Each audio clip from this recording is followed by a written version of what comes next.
จอยนะเอาละเนาะทุกท่านหันมาใส่ท่านดังเรื่องนี้มีสาระให้คอยฟังนึกเอาไว้อย่าให้สิเป็นนางลายหรือคนใดสิซ่อนเลี้ยงเตรียมทานแล้วรับฟังจากอาจารย์ผู้แต่งลาสลับตอนพอละพะยาสลับตอนพอละพะยาเดือแพงเด้อโอ้ยพอ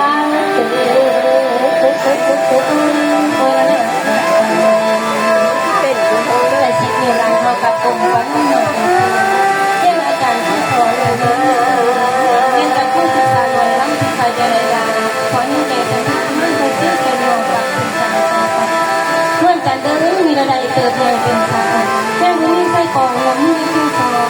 ช่วงคนเดียวมาหลายแดงถึงน้ำมือกันอย่างเดียว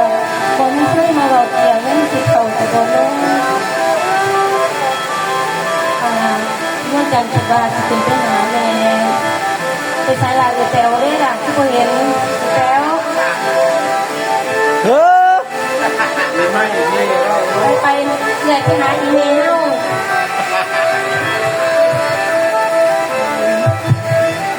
มาจากไหนน้องล่ะจังคิดว่าที่ช่วยเลยถึงไปหาอีเมลสะดวกไม่มาจากไหนเลยว่าทางคนไปหาอีเมลเขาเป็นคนสอนใจอีพอเขาเมย์อีพออีเมลมาทางเขาจะได้ฮักตาเฮ็ดตามเป็นกองในน้องล่ะแม่ละเอ้ยถ้าสั่งไปน้องล่ะป้าเป็นสวยอ